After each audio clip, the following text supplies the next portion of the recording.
Disclaimer. The following broadcast gives a true and honest account of the events described, and all evidence and details herein are solely factual. What you are about to hear is real and may disturb you. Caution is strongly advised. Welcome to Dead Souls Social Club. Hello everyone. It's certainly been a short while since we last spoke. I just want to record a brief little intro just for us all to kind of catch up, as it's been around 8 months since our last episode. Firstly, thank you for sticking with us and coming back to the show. That genuinely means a lot to my little team, and let us know that that we're listened to by you guys out there. So thank you. I sincerely hope that you're all well and doing good. I think that the last time that we dropped an episode, we were just emerging from multiple pandemic lockdowns, and the world seemed kind of different at the time, if you recall. It seemed kind of uncertain and like it had changed. Whilst I appreciate that the pandemic is very much still a thing, I'm not playing it down or dismissing it at all, but I think that we are arriving at a place where we are learning to live with it and its ongoing impact on our lives. So, yes, the world is forever changing and evolving, but the last 3 years have been really something special. What do you reckon? But be well, be successful, and please take my best wishes on with your continued journey, my friends. I wish all of you the best of health, and like I said earlier, I'm super thankful that you've stuck with us and come back to the show for, I guess, what we'll call Season 2. Now, where have we been? Well, not sat around doing nothing, I can assure you of that. You have my word. Over the last 6 months, we've gotten deep into a number of investigations and research topics that we'll be sharing with you over the coming weeks. All starts with today's episode. So, some of what we've experienced and uncovered is truly next level. I'm not just saying this, I genuinely think it is. And what we cannot wait to share with you is our evidence and our adventures. And I hope that you will take from it a little bit, at least, of what we've taken from it. Consider this a fresh start and a return to regular programming. So, as a teaser, what have we got coming up? Well, we're talking extraterrestrial viruses, corrupt government conspiracies, accounts of real-life exorcisms, human abduction, satanic cults, aerial phenomena, alternative realities, artificial intelligences, and an astonishing fringe science experimentation. That's all coming up over the next few weeks and next few episodes, and we cannot wait to share it all with you. This is truly next level stuff for us, and we hope that you will think so too. But tonight's episode, Season 2, Episode 1. Blood and Soil in the Shadow of History. Are you guys on Facebook? Or any social media for that matter?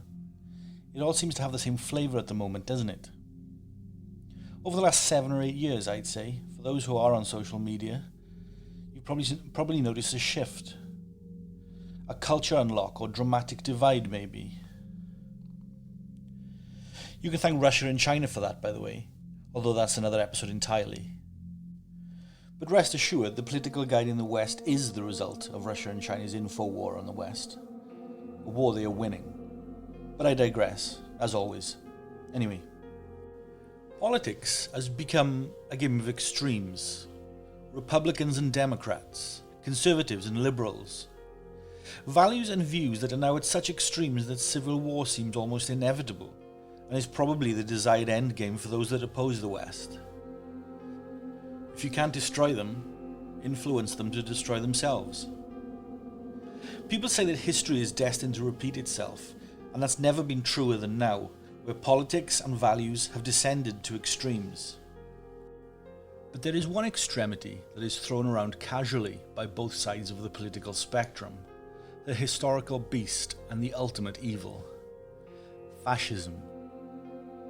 As the world burns and we watch it crumble around us with smiles on our faces, I ask, what is fascism? It's a word that's thrown around on today's political spectrum and as part of everyday political discourse. It's fired back and forth by both the left and the right like some kind of trophy outcome in a furious argument. They're always furious arguments. Fascism must be a strong contender for one of the most loosely understood words in the political lexicon, however. And that's very likely not going to be changing anytime soon, in my personal opinion. But if you're someone that wants to develop a higher understanding of it, I'm going to try and help you with that today. I mean, sure, everyone likes to think they're aware of what the term means, and most people will throw the name Hitler around along with the word Nazism. But there is more to fascism than that, and you'll be surprised to know that elements exist today in current politics, even in our strongest democratic states. Throughout history, and to this very day, there have only ever been two governments that have even remotely been considered to have been genuine fascist in their political leaning. And those are the governments of 1930s and 40s Italy and Germany, who were established between the First and Second World Wars. Calling Germany fascist is slightly controversial in itself, but I'm not going to get into the intricacies of that just yet and into that particular labeling here. In my opinion, Nazi Germany was a fascist regime, and I think that will become clear as I discuss the ideology here. But either way, it's not likely to change my conclusions. You should be able to theoretically drop Germany for my analysis here, and my conclusions should still hold up. But I will talk about Germany shortly.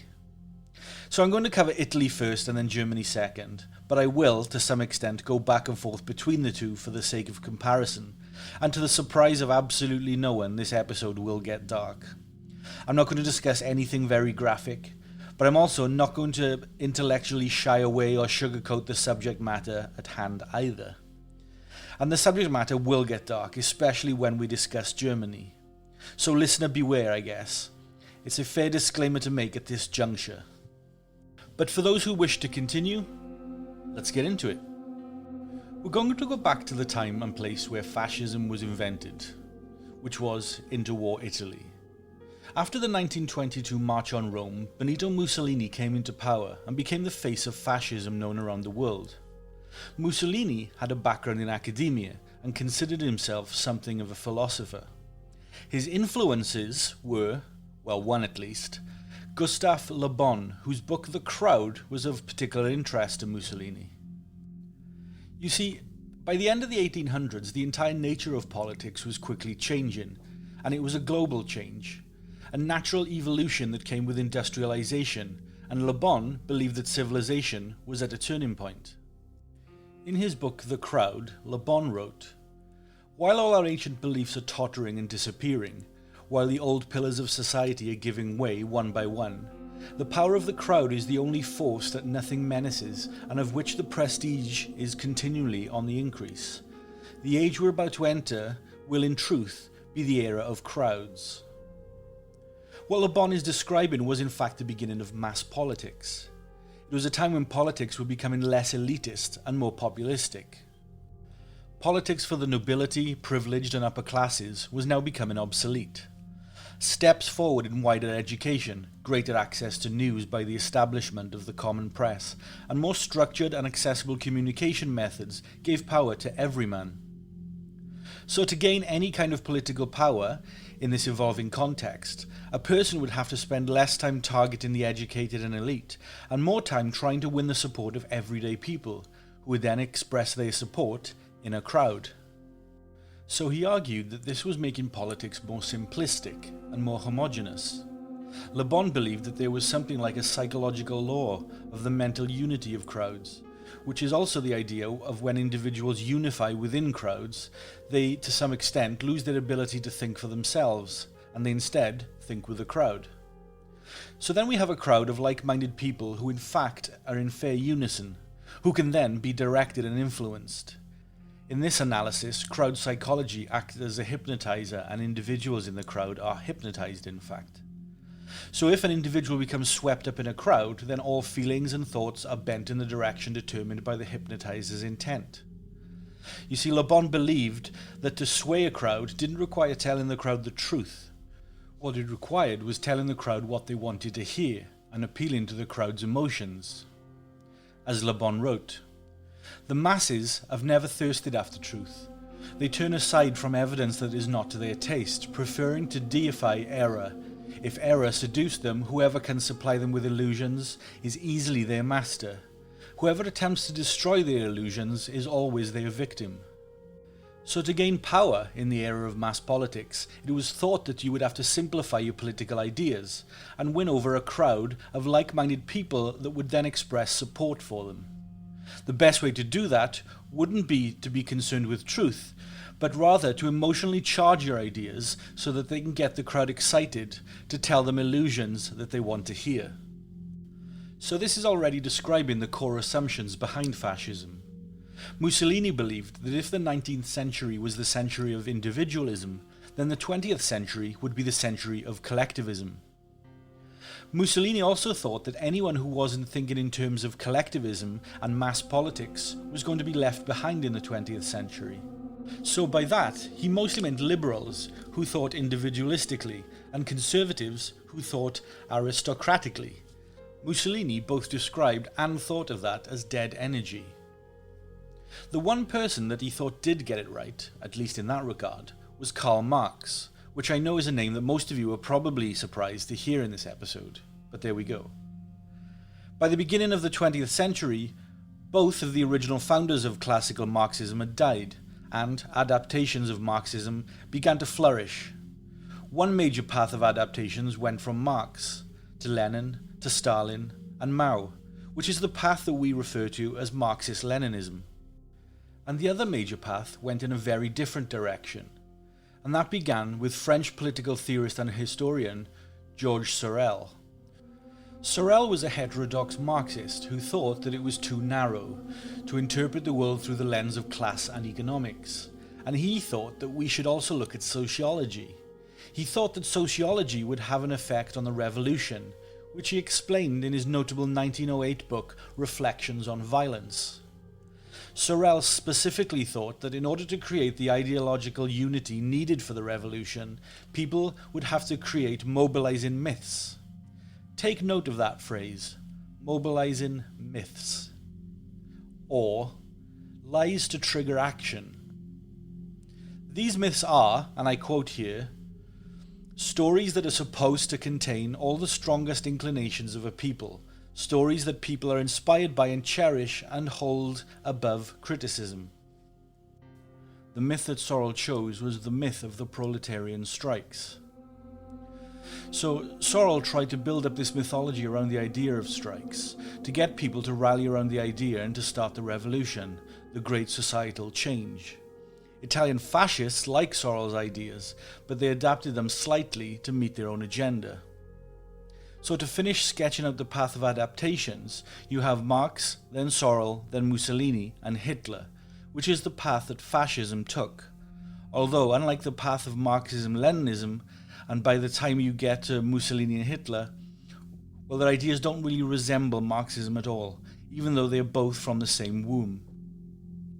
Hitler was even violently anti-Marxist. So things get slightly messy here at this point in amongst all these influences, and a lot of adaptation happened. So to finish up the Marxist influence, fascists thought that Marxist movements correctly tapped into the spirit of mass politics. They told the simple story of a binary struggle between good and evil, where regular people were good and elites were evil.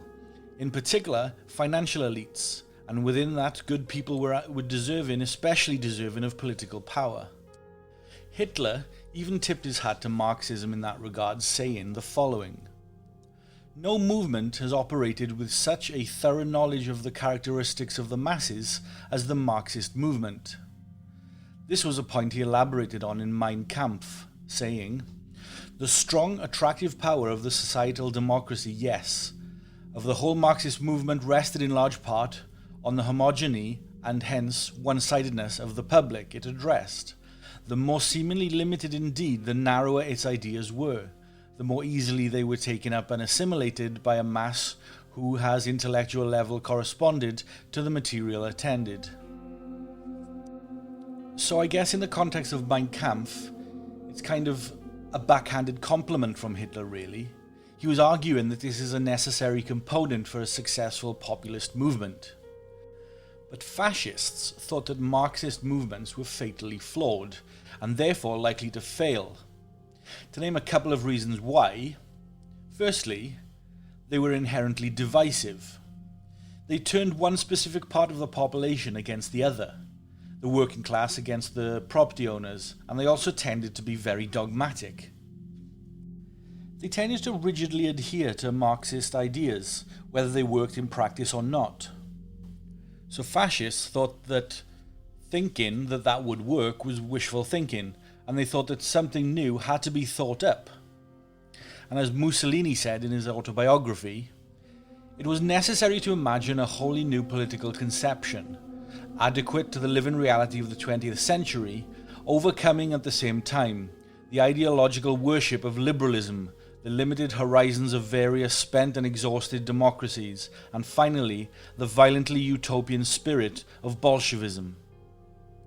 So they needed a galvanizing idea, an idea that crowds could rally around, something that excites people and binds them together.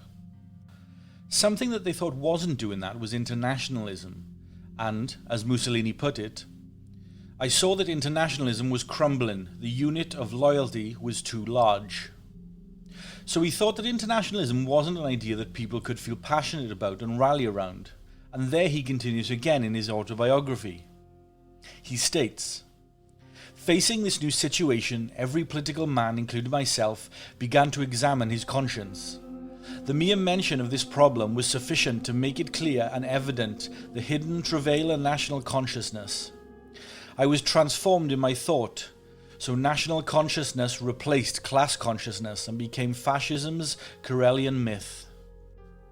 Mussolini once said in one of his long rambling speeches, "We have created our myth. The myth is a faith, a passion. It is not necessary for it to be a reality. It is a reality in the sense that it is a stimulus of hope. It is faith, it is courage. Our myth is the nation. Our myth is the greatness of the nation." So what became the base of fascism? Well, the mobilizing idea that became the base of fascist ideology was a passionate nationalism. So Mussolini collaborated with a circle of Italian intellectuals, notably around the magazine La Voce, and notably with a philosophy professor by the name of Giovanni Gentile. They worked to develop a language and theory of fascism around nationalism to turn nationalism into their mobilizing myth. And they did it by encouraging people to have a kind of mystical attitude about it. They said, if you close your eyes and you feel deep inside you, you can feel your nation down in your bones. You can feel the spirit of your country inside of you. Here's Giovanni Gentile using that very language. I quote, "History is not a past that is of interest only to the erudite. It is present, alive, in the soul of us all. Those who are Italians feel themselves a part of this Italy. They find it in themselves, not only in the blue of its sky, in its hills and its water, not only in the desolate or mountainous land that alternates us with its fruitful plains and its smiling gardens. We close our eyes, let us make abstraction from the horizons of its landscapes, so buried in beauty and light, and Italy remains in our soul. In fact, it enlarges and expands in the glory of which it is." You can see that they created this myth around the nation and treated it not just as a territory, but something spiritual. And then they talked about the nation in its passionate language as they absolutely impossibly could. To give a shorter example, look at Mussolini describing his national identity here. Again, I quote, he doesn't just call himself Italian, he says, "I am desperately Italian. I don't know about you, but I think that's about as emotional as you can get when you're talking about your country. National identity is something that all citizens of a country technically share. So what fascism tries to do is it tries to stir up the emotions of the public to get them to unite and rally behind the idea. It tries to sway the crowd using the myth of the nation, something that is distinct about fascism and something that separates it from other versions of nationalism is that for fascists, their nationalism is an overriding principle. It overrides all other traditional or moral or political concerns. Going back to this, another Mussolini quote. "Our myth is the nation. Our myth is the greatness of the nation." He continues, "And to this myth, this greatness, which we want to translate into a total reality, we subordinate everything else." That's actually an accurate description of fascism. If the question is, what does a fascist say or do? The answer is, whatever brings about the greatness of the nation. They say whatever they need to say, and they do whatever they need to do in order to bring about the greatness of the nation, at least in their minds. Here is Mussolini describing the common goal between German and Italian fascism. I quote, "The objective, which both wanted to achieve and have achieved, is the same, the unity and greatness of the people." So this is a two-part objective, basically. Part 1 is to unify the people using the myth of the nation. Part 2 is to bring about the greatness of the people by bringing about the greatness of the nation. Can anyone say Aryan race? So then, I think it's natural to ask, what do they mean by making the country great? You see, fascists tend to leave that answer pretty vague. Here is a Mussolini quote again. He said, "The nation is great when it translates into reality, the force of its spirit." So, okay, this is what's known as a Hegelian idea, meaning that if German philosopher George Wilhelm Hegel came up with it. He stated that history is marked by stages and that those stages are defined by the human spirit.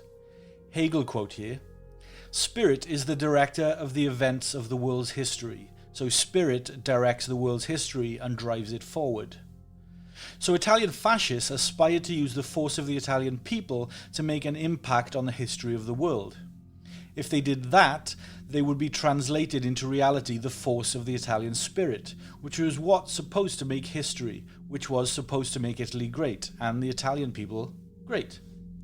So to understand exactly how to do that, again, Italian fascists looked to Hegel, whom Mussolini called the philosopher of the state. Hegel argued that in the history of the world, the only people that get noticed are the people that form a state, and that the state is the embodiment of the human spirit. It's the external manifestation of the will of the people.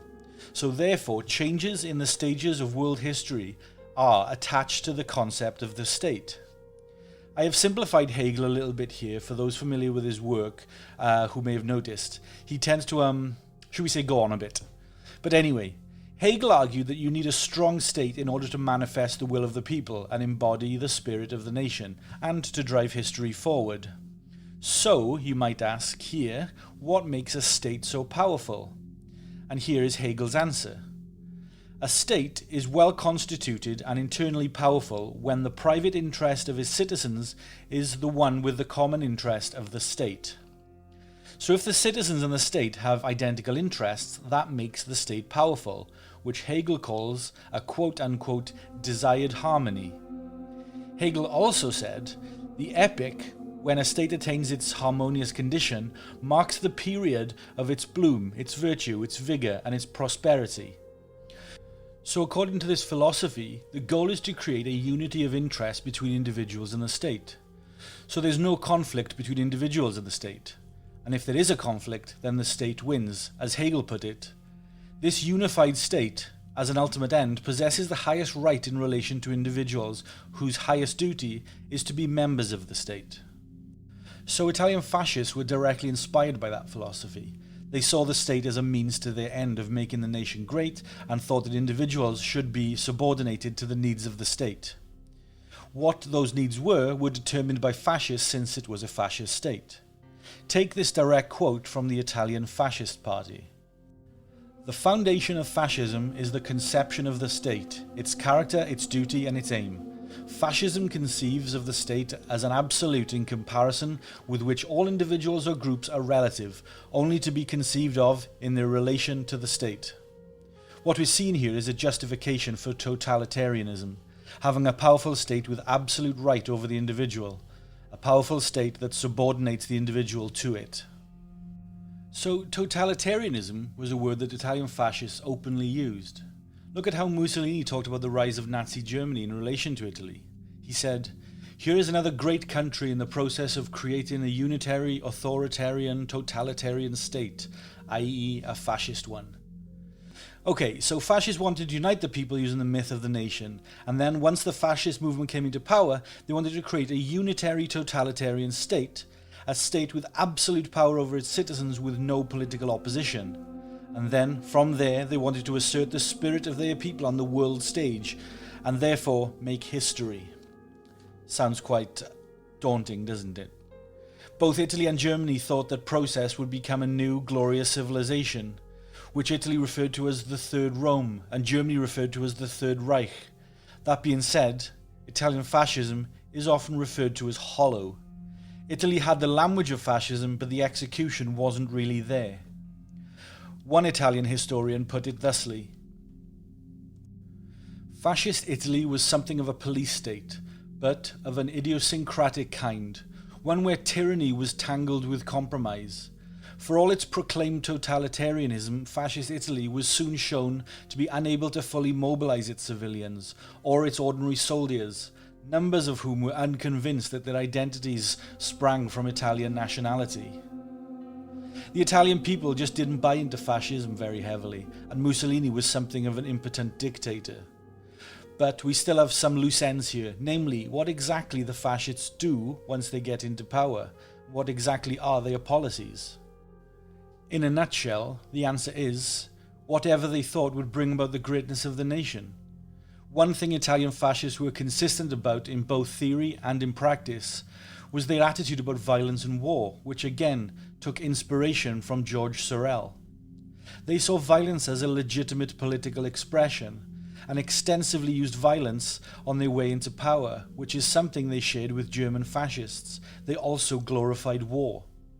They saw war as something that would bind the country together, an attitude largely shaped by their experiences in World War I.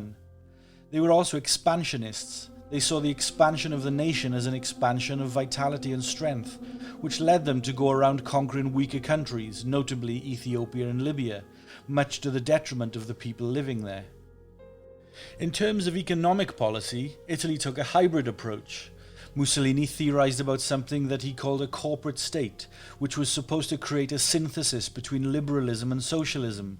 Or in other words, he wanted to create an alliance between capital and labour under fascist rule, which Italian fascists claimed abolished class conflict in Italy. Although how exactly that worked was far from clear. Regardless, it didn't do the Italian economy any favours. And while Mussolini was in power, Italy's economic growth fell further behind the powerful countries in Europe. On that note, there has been something of an ongoing war of categorization when it comes to fascism in that regard. People that are sympathetic to socialism try to push their understanding of fascism towards capitalism and vice versa. Note C. USA.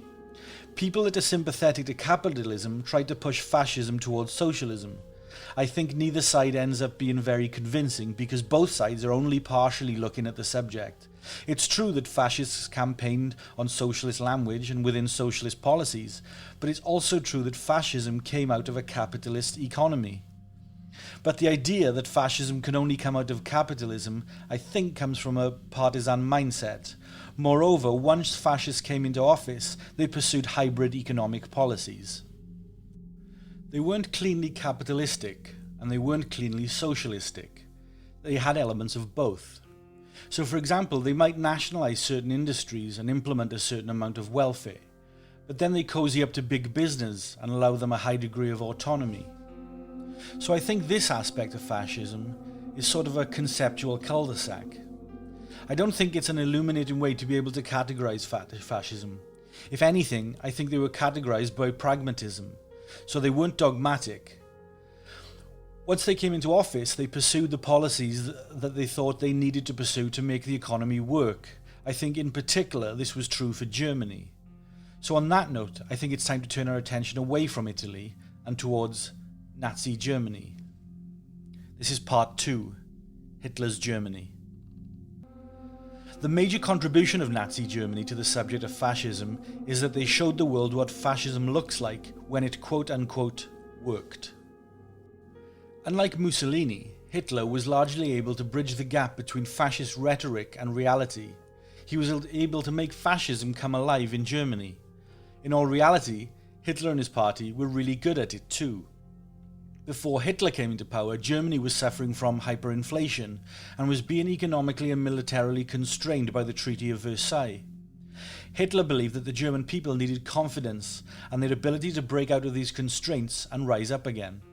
And he believed that the only way to achieve that was through mass politics. As Hitler wrote, and I quote, What will raise the German people up again is confidence in the possibility of regaining his freedom, and this conviction can only be the final product of the same feeling in millions of individuals. German fascists had their own set of influences, like Nietzsche's idea of will of power and Sir Francis Galton's social Darwinism. So that was undoubtedly a source of difference between the two fascisms. Another source of difference can be understood through the following quote from Hitler's Mein Kampf. He says, "The psyche of the great masses is not receptive to anything that is half-hearted and weak." Boy, did the Nazis end up actually embodying that. They certainly embodied a full commitment to their ideology. They meticulously crafted an image of maximal strength. But we're getting ahead of ourselves. Like Mussolini, Hitler was an avid nationalist, so he fashioned a Nazi doctrine around populism and nationalism. Hitler wrote, and I quote, "For me, and all true National Socialists who are Nazis, there is but one doctrine, people and fatherland."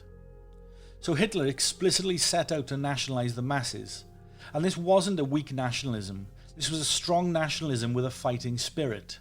And this was for all purposes a changing of the quote-unquote destiny of Germany, to lift Germany out of its troubles and quote-unquote to make Germany great again. Where have I heard that before? It was to bring on the new glorious Third Reich. Is any of this sounding familiar or chillingly current to anyone else? So like Italian fascists, Hitler's plan was to nationalize the masses, and also like Italian fascists, Hitler framed its nationalism as something mystical, something you can feel deep inside you. The way Hitler put it was that nationality isn't just a language, but rather it's something that lays in your blood. Almost like placing worship in heart in a symbol or a flag. So the Nazis described this quote-unquote German blood as a kind of living thing that thinks a certain way and behaves a certain way. And within that, it was the role of the Germans to get in touch with it and conform to it. Richard Darrah, a high-ranking Nazi, explained this. Individuals are to be subordinated to the greater idea of the people. So when Nazis are referring to the people, they're not referring to just everyone living within the territory of the Reich, but rather only those within the mass profess loyalty to the German blood and to a duty of their Germanness, which means that the people in the eyes of the Nazis were those who had subordinated and professed their loyalty to the idea of thinking with their German blood. So they wanted to create a community of psychically homogeneous creatures, as Hitler put it, that again, like Italian fascists, would be directed by the state. Again, like Italian fascists, for the Nazis, nationalism was an overriding principle. Whatever they thought would make the nation great for them was the correct course of action. Here is a quote from Hitler essentially saying just that. "There's one doctrine, people and fatherland.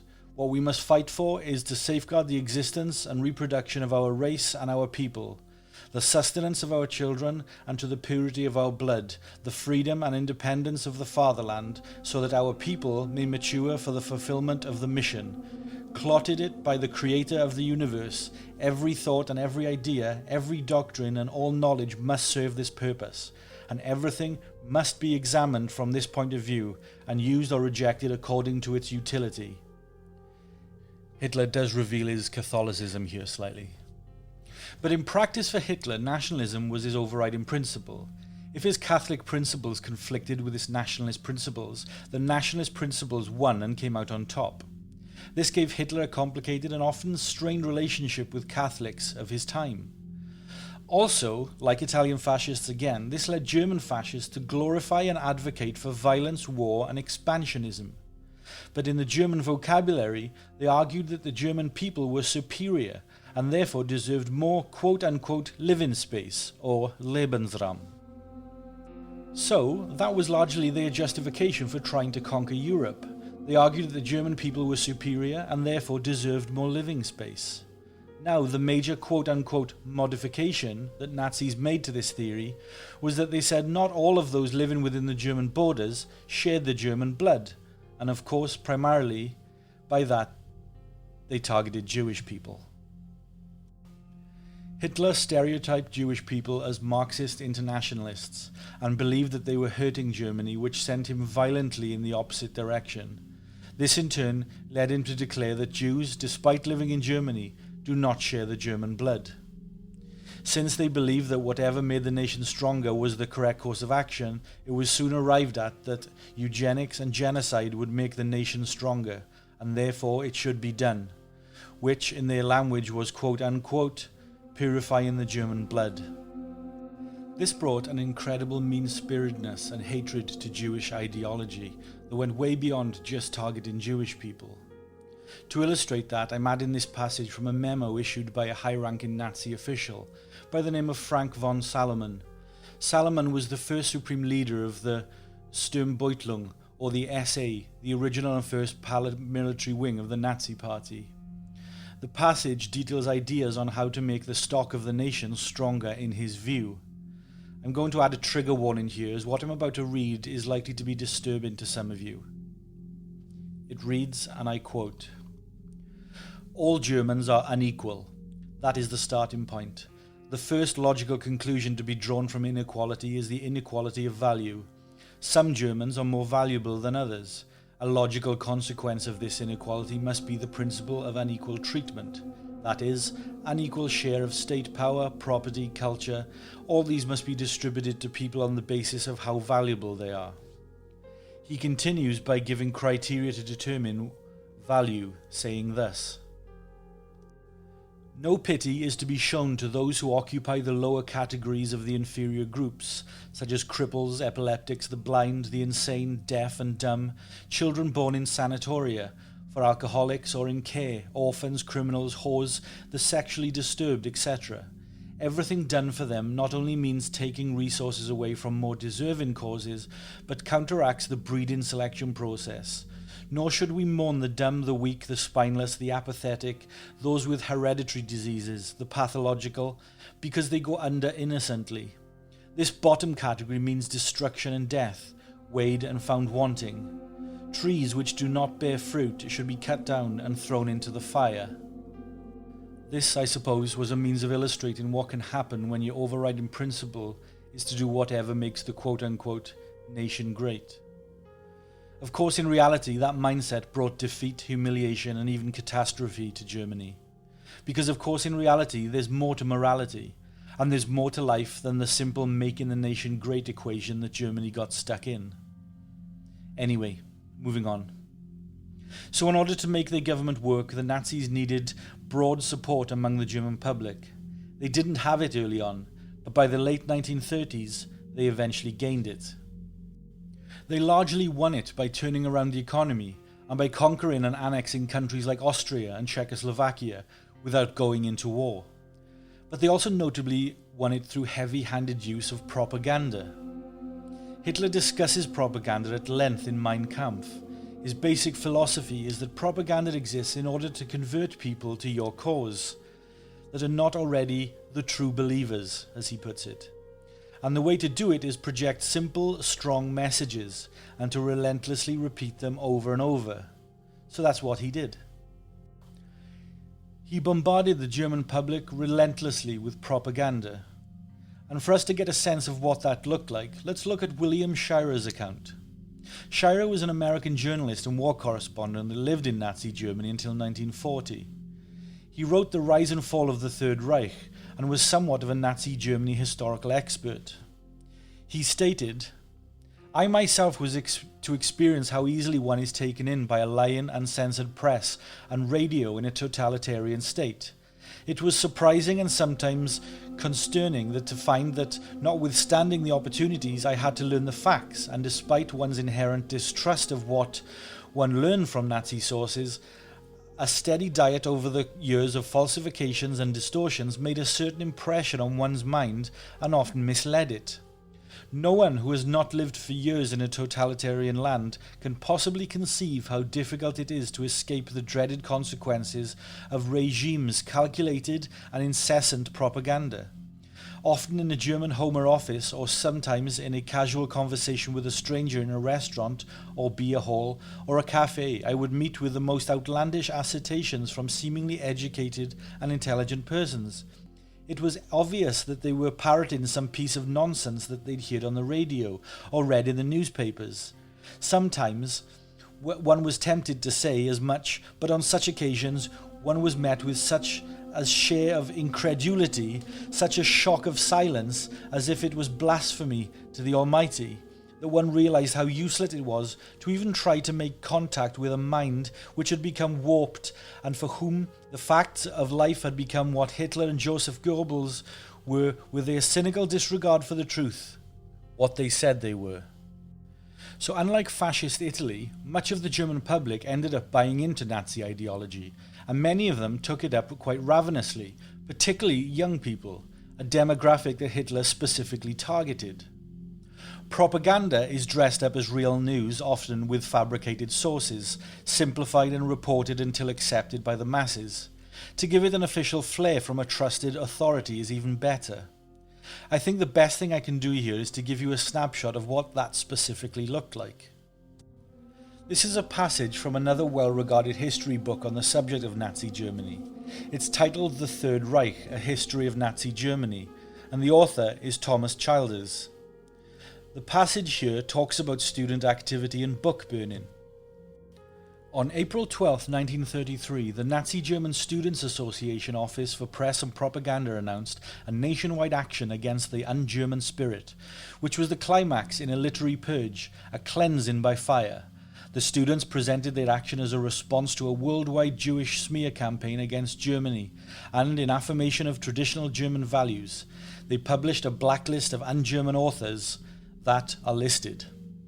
The author talks about how the students were influenced by Martin Luther burning the papal bull. Childers continues, for the students, the traditional book burning was associated not with reactionary impulses, but with defiance against authority and with strong nationalist sentiments. Placards publicized the 12 Theses, which attacked Jewish intellectualism and asserted the need to purify German language and literature, and demanded that universities be centers of German nationalism.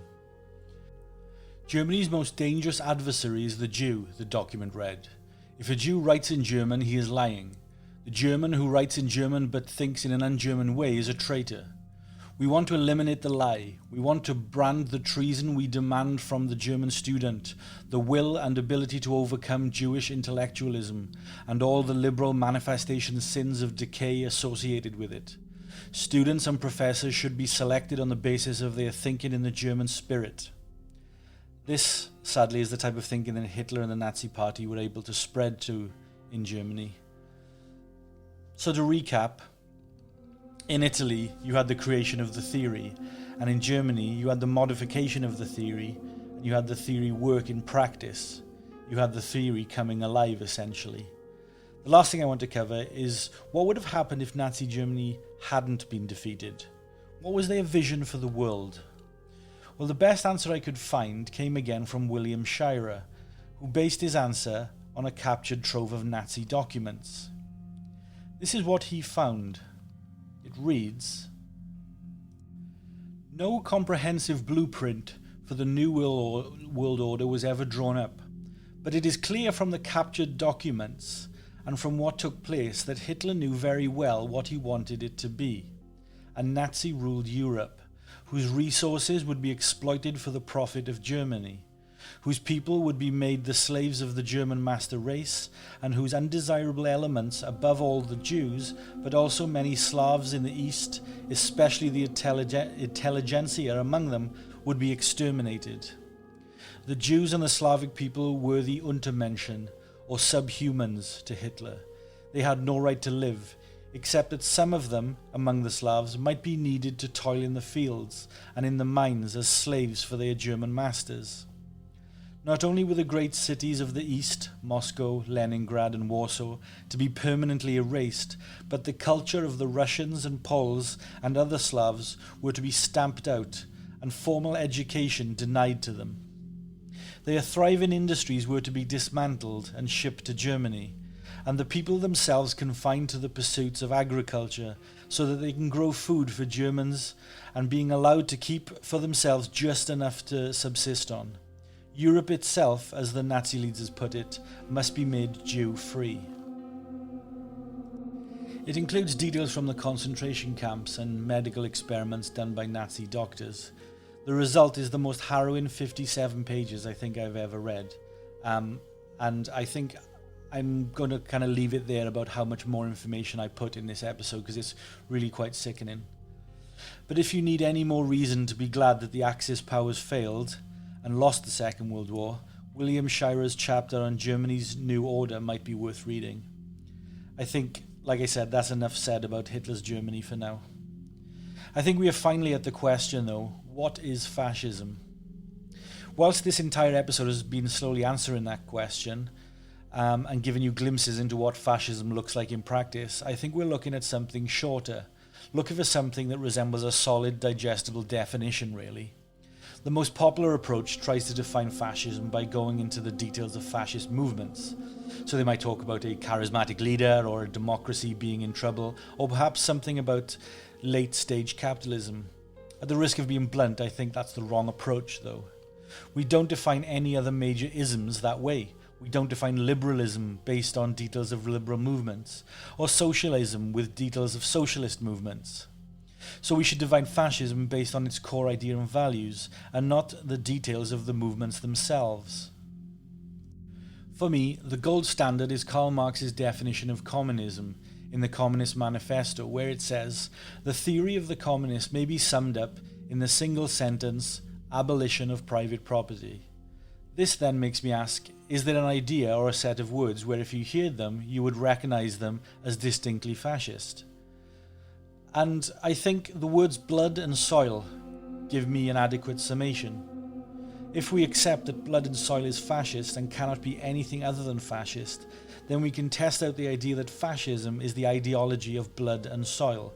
It's the idea that people are bound together by blood and bound to the soil of the nation. That does a pretty good job of covering the essentials, I think. Yes, it was a Nazi slogan, but it was a Nazi slogan because it captured the essence of fascism. There is a famous definition by the British professor of history and political theory, Roger Griffin. He said, quote, "Fascism is a political ideology whose mythic core in its various permutations is a paleogenetic form of populist ultranationalism." Paleogenetic means rebirth, by the way, like the rebirth of the nation. So I apologize if that seems to come across as condescending. I just want to ensure clarity. I don't think it's particularly a definition that people can really walk away with. But I'm not the expert here. I just want to portray wider understanding, really, of something that's thrown around every day, but not necessarily with equal understanding. So, fascism is, through that blood that's when you have a hive of people imagining themselves bound together by the blood of their nation and surrendering their critical thinking skills for it, instead dutifully thinking whatever they told, the nation thinks in a single patriotic voice. That's blood and soil. That's fascism. Thank you for taking the time to listen to our show tonight. Be sure to leave us a 5-star review on your chosen podcast platform and subscribe to our show so that you never miss an episode. Our shows aren't sponsored by any company or corporation, so any support you can give us goes a long way in supporting the work that we do. Visit deathcult.com for more information on how you can help us and support our broadcasts. There you can also find links to our socials, Patreon, and episodes. From all of us here at Dead Souls, sleep tight.